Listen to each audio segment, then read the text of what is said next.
In our headlines on this Monday afternoon, April 22nd, here in South Korea. Come this week, a task force, including government officials and health pundits, will be launched to address reform in Korea's healthcare system amid the prolonged standoff between the Yoon administration and the medical arena. Elsewhere, prospects of a massive ground offensive into the southern Gaza city of Rafah by Israel look likely as Prime Minister Benjamin Netanyahu speaks of intensifying pressure on Hamas for the release of Israeli hostages.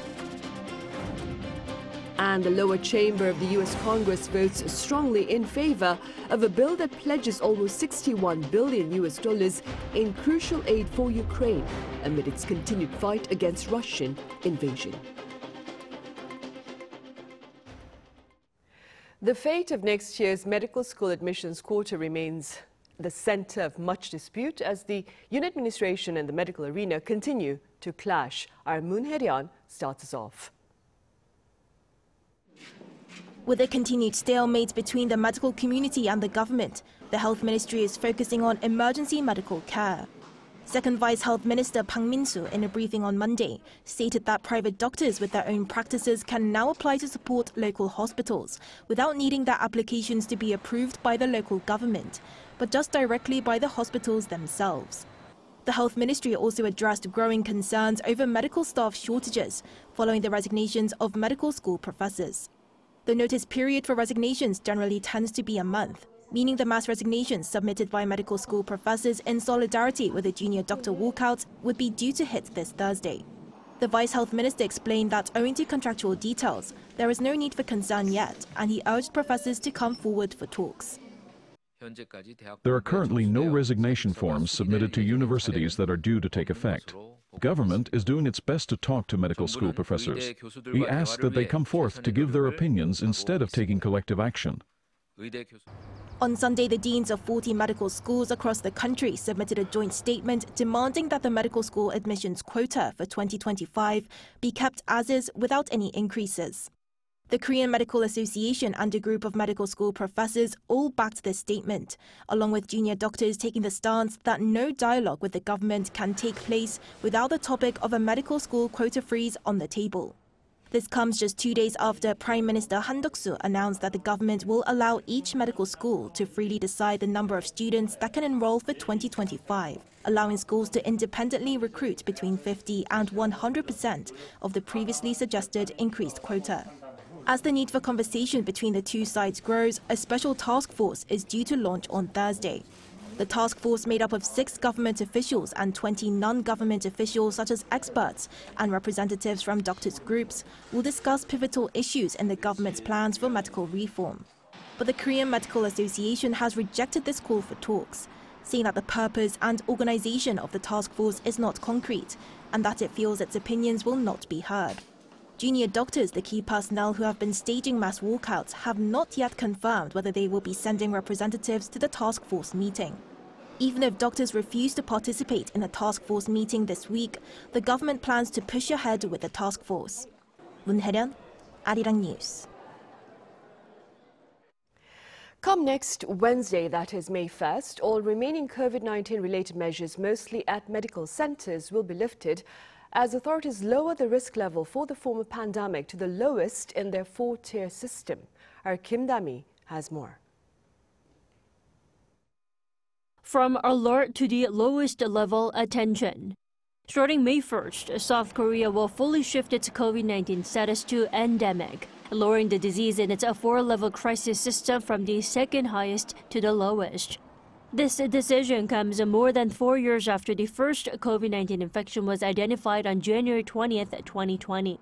The health authority cited the country's stable situation with a low fatality rate and none of the particularly dangerous variants being detected as the reasons behind the decision.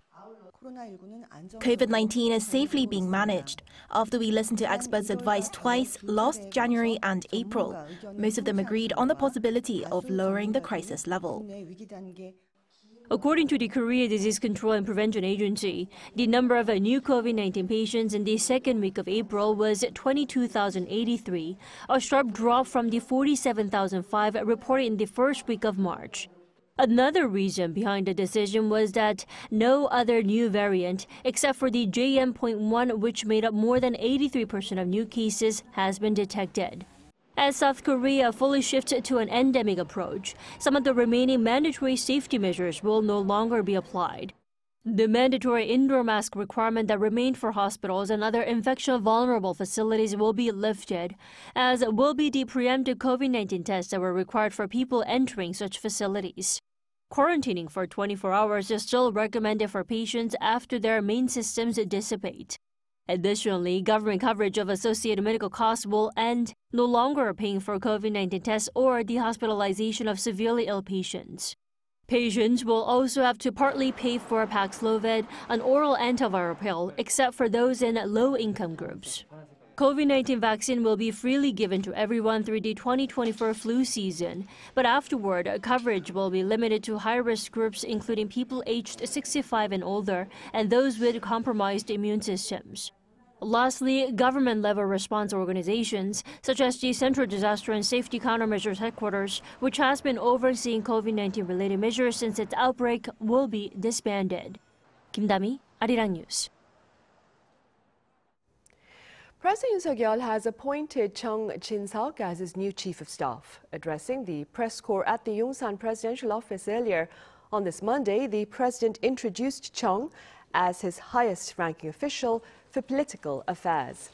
Touching upon Chung's experiences as a journalist, a lawmaker, and a senior aide under the Lee Myung-bak administration, President Yoon asserted that his new chief of staff will serve to strengthen communication with members of the National Assembly, the media, as well as the public. Meanwhile, in response to questions about his upcoming meeting with the leader of the opposition Democratic Party, President Yoon shared intentions to use the interaction as an opportunity to hear Lee Jae-myung out. Also, on this Monday here in Seoul, the annual conference of Korea's top diplomatic officials is underway until this Friday. A total of 182 overseas missions leaders are here to address constructive diplomacy amid geopolitical uncertainty. On their agenda are North Korea's nuclear ambitions, US-China competition, Russia's invasion of Ukraine, and Israel's military campaign in Gaza.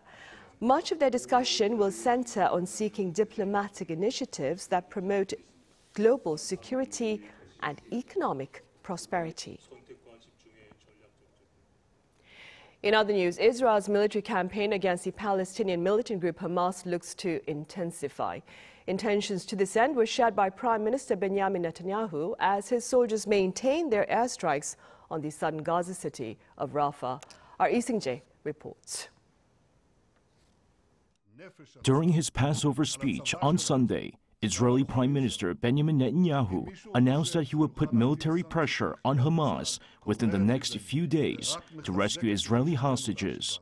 The Israeli Prime Minister said that Hamas has rejected all offers to release hostages, adding that the military group has not backed down from its extreme positions. According to Netanyahu, military action is the only solution to rescue hostages. Therefore, we will land additional painful blows on it, and it will happen soon. In the coming days, we'll increase the military and political pressure on Hamas, because this is the only way to free our hostages and achieve our victory. While Netanyahu's remarks don't confirm the start of an operation in Rafah, the Times of Israel reported that the Israeli Army Chief of Staff approved a battle plan for the Southern Command on Sunday. Israel believes that the Hamas leadership is hiding in the Rafah region and that a military operation to enter Rafah is essential to end the war. However, the international community, including the United States, have been trying to deter Israel from taking such action, saying that an offensive in Rafah, where about 1.4 million Palestinian refugees have gathered, could lead to huge losses of civilian lives. Meanwhile, nearly 200 bodies were discovered in a mass grave inside Nasser Hospital compound in Khan Yunis.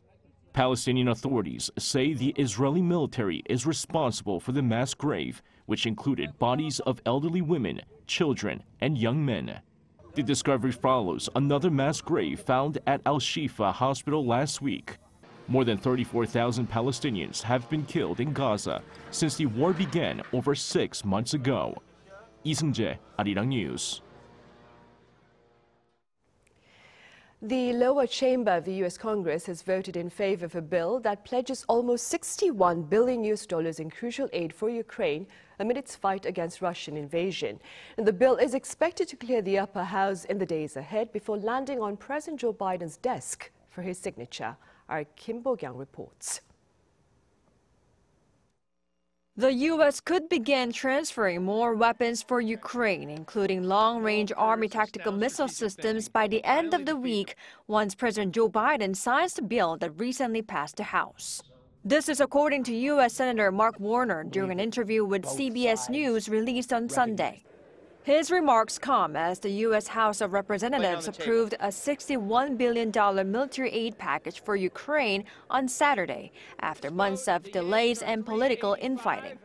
The legislative package includes security assistance not just for Ukraine, but also Israel and Taiwan, with some $26 billion for Israel and a little more than $8 billion for Taiwan. The legislation is to proceed to the Senate, where proceedings are expected to begin on Tuesday. President Biden has urged the Senate to quickly send the package to his desk so that Washington can send weapons and equipment to Ukraine to meet its urgent battlefield needs. Ukrainian President Volodymyr Zelensky expressed gratitude for the passage of the bill and urged the U.S. to minimize the time between political decisions and actually providing the military aid to Ukraine. The time between political decisions and inflicting real defeats on the enemy at the front, between the approval of the aid package and providing the strength to our guys, this should be reduced to a minimum, and this strength is what is truly needed to change the situation at the front. While saying the aid will give Ukraine a chance at victory, he further underlined its need for long-range weapons and air defense to not lose people on the front line. The U.S. has previously delivered ATACMS missiles to Ukraine, but it only provided older models with a range of 165 kilometers instead of new variants with a maximum range of around 300 kilometers, which have so far not been provided to Ukraine. Kim Bo-kyung, Arirang News.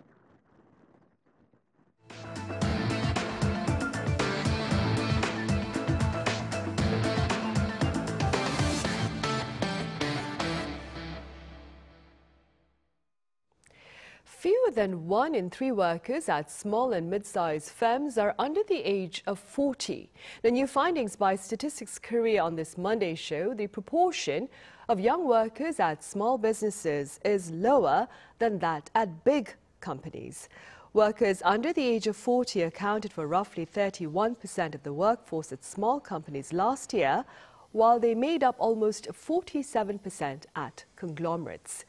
Pundits are linking this reality to lower wages and poor working conditions at small businesses.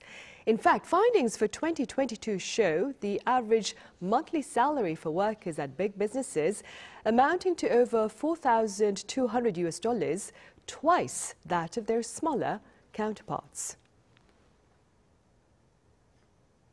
On a light note now, we take you to a blossoming city in Jeollanam-do province that has cultivated a garden that it claims even aliens are envious of. Our Yoon has more. This is the first national garden in South Korea. It is located in Suncheon, the largest city in the Jeollanam-do province. It almost looks like a UFO has landed in the garden. The newly revamped National Garden welcomed over 200,000 visitors in its first week, with more than half of them visiting in the first weekend. More than anything, the children are very excited to visit. Last year, nearly 10 million visitors came through this garden during its annual expo. We're here again because the theme even aliens would visit is new this year, and I really like the new characters that are unveiled at the opening ceremony each year. The theme park area for children has been greatly expanded. What's unique about this park is that it is aiming for a K-Disney motif. In time for the opening of the national park, a ceremony was held to declare Suncheon a garden culture city. Festivals were held throughout its 24 towns and villages. This is something that is impossible even for the central government. You made it possible. I firmly believe that you will make the future of this garden culture city, and I'll also do everything I can. The city of Suncheon is now ambitiously preparing for a second season of its Garden Expo, this time to feature an animation theme park. The Suncheonman National Garden, which looks like a place even aliens would visit, is open to visitors and tourists year-round, but is closed on the last Monday of every month. Yoon, Arirang News. The local K-pop industry continues to witness an influx of fresh talent, and this month our culture correspondent Song Yoo-jin had the pleasure of meeting with a group whose members are beating the odds to get on stage to share their story and more. To take a listen. Attention! 매일 오션입니다. 잘 부탁드립니다.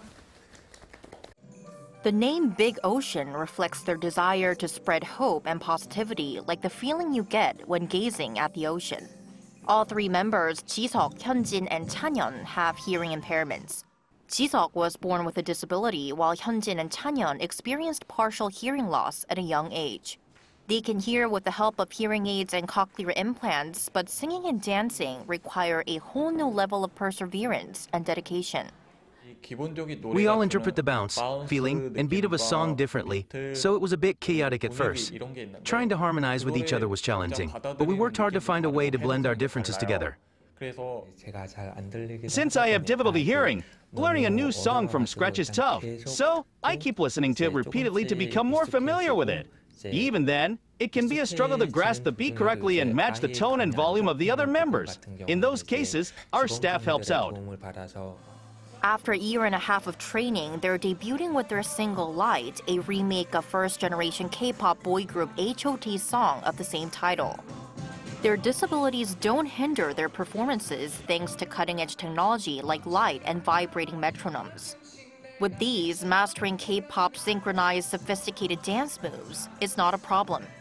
We first converted the sound into a beat vibration through the smartwatch, and also we synced it to the flashing light so that they can see the screen and feel the music with the flashing lights. In this way, they were able to feel the music more clearly, and they later tried to come up with some grooves and bounces too. What sets Big Ocean apart isn't just their historical debut as the first K-pop group where all members have hearing impairments. They're also inspiring change. Even with cochlear implant surgery, keeping up with the rhythm and hitting the right pitch is challenging.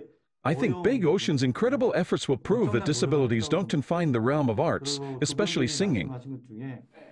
That's exactly what Big Ocean hopes to do. Show that music is for everyone and passion knows no limits. 저희 빅오션 그룹 앞으로 활동을 통해서 많은 사실 이제 청각 장애뿐만 아니라 다른 장애를 가지고 있는 많은 분들이 계시잖아요. 용기를 좀 더 내서 본인이 하고 싶은 일을 또 하셨으면 좋겠고. 네, 고생하셨습니다. 감사합니다. 송유진, 아리랑 뉴스.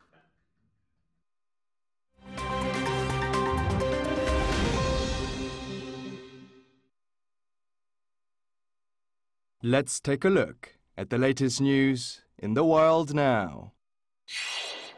In the US, the House of Representatives passed a bill on Saturday that could lead to social media platform TikTok being banned in the country. The legislation would ban the use of the social media platform unless its Chinese owner, ByteDance, sells its stake within a year. TikTok on Sunday reacted by expressing concern about the free speech rights of 170 million Americans. US lawmakers labeled the app a potential security risk over fears that the data of American users could be shared with the Chinese government. TikTok insists that it has never shared US data and it never will.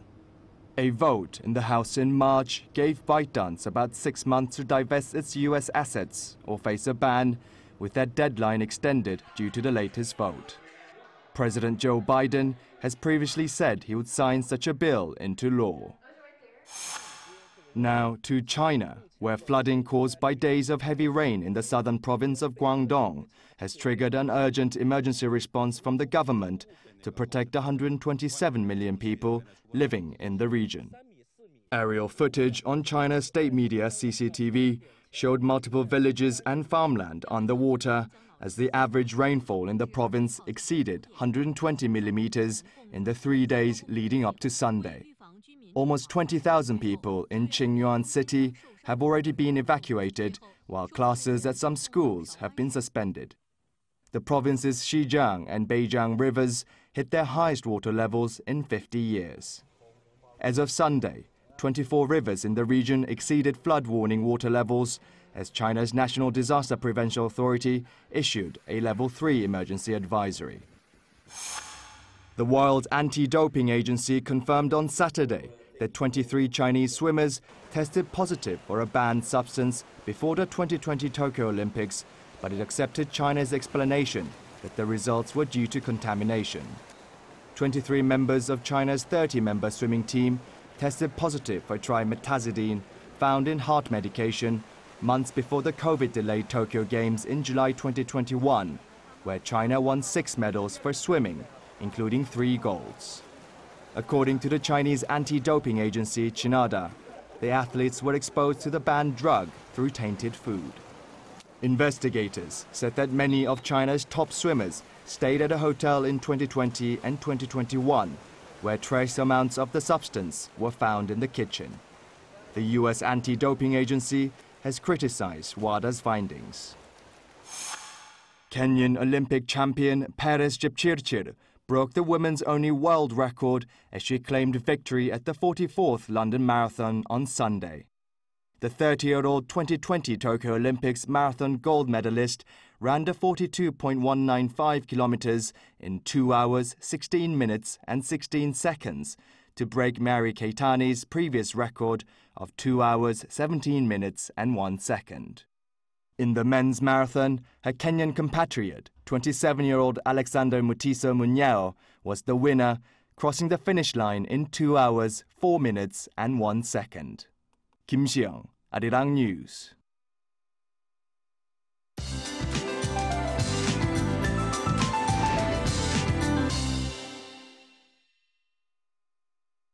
Good afternoon. Starting off the new week on a cloudy note. Cloudy skies are again covering much of the country with some spotty rain expected. East of Gyeongsangdo and Jeollado provinces, as well as Jeju Island, will see on and off showers through late this afternoon. So keep a small umbrella handy in case of rain. Despite gray skies, the central regions should see highs going up much higher than yesterday, while the East Coast will continue to see breezy highs this afternoon, hovering in the mid-teens. For a closer look, Seoul gets up to 25 degrees Celsius, while Gwangju tops out at 21 degrees this afternoon with some spotty rain. Normal to good air quality is expected all day nationwide. Then another band of rain is in the forecast for tomorrow, starting from Jeju and spreading to the rest of the southern regions and east of Gangwon-do. Wednesday could be a rainy one for many places. The sun makes a return on Thursday and should stay with us through the weekend. With that in mind, here is the look at the international weather conditions.